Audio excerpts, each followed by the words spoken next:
Hello children, it's Mr Yeardsley here, reading our story, The Nothing to See Here Hotel for Year 2 children. We'd read the first few chapters and what had happened was that they'd seen something just out of the window. Can you remember what the little boy and his gran saw outside the window and what was coming?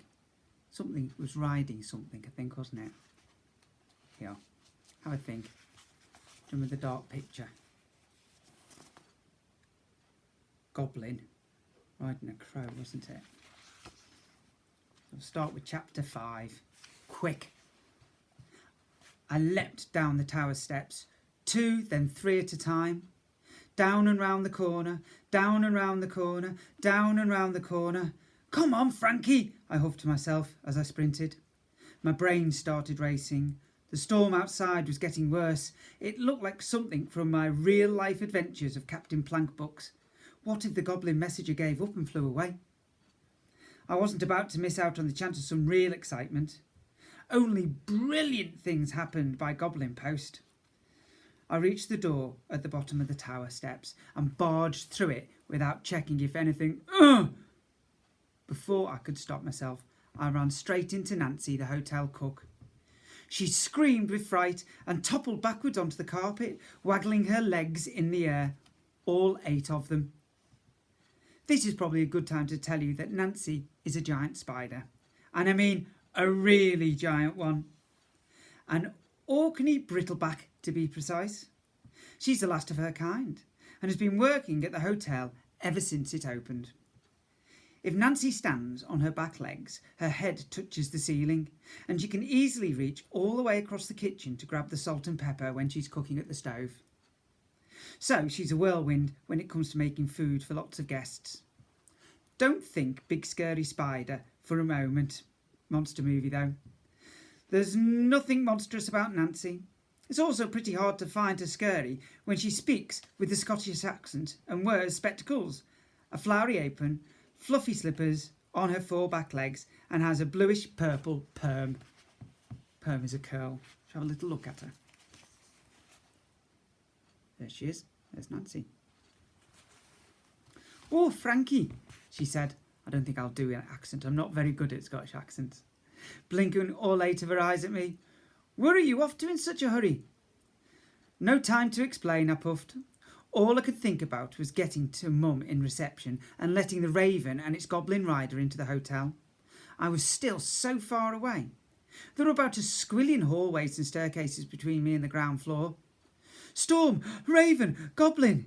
Nancy clambered back to her feet, then touched my forehead as if checking for a temperature. Are you all right, my lamb? A goblin messenger, Nancy, out in the storm, I finally managed to shout. I have to tell Mum. Nancy's face lit up. Ooh, Goblin Post, that's unexpected. Quick! Nancy nodded and a look of determination spread across her face. She grabbed me under the arms and she swung me over her shoulder. Right you are, ducky!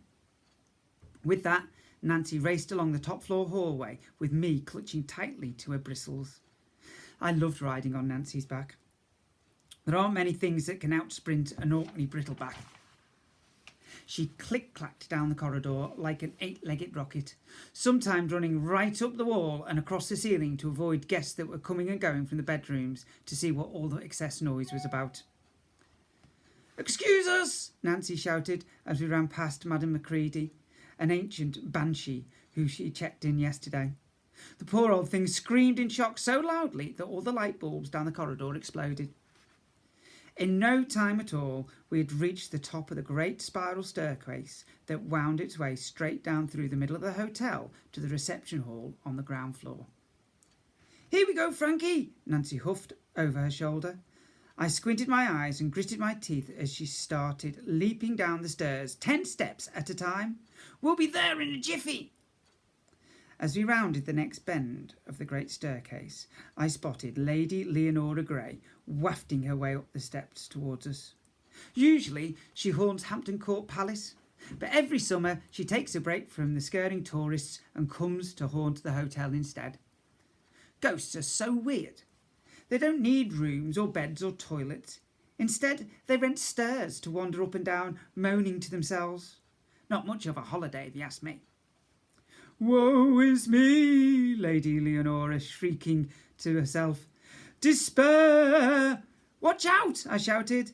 Get out of the way! Nancy joined in, but it was obvious Lady Leonora wasn't listening. Ghosts never listen.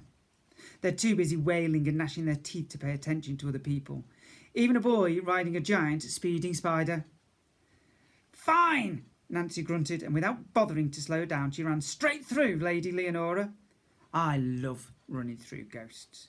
Mum and Dad always tell me off if they catch me doing it, but it's so much fun. It feels like ice-cold popping candy all over your skin.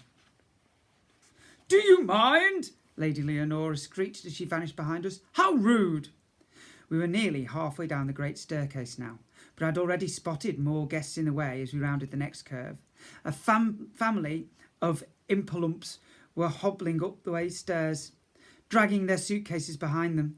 They looked up with wide eyes as we gallumped closer and closer. Oh, bother, Nancy said as we sped downstairs. I could almost hear a plan forming inside her head. Hold on, Frankie, and whatever you do, don't let go. Before I even had time to think about wetting my pants with fear, Nancy looped a silky strand of web over the banister, and just before we ran smack into the petrified impalumps, she jumped.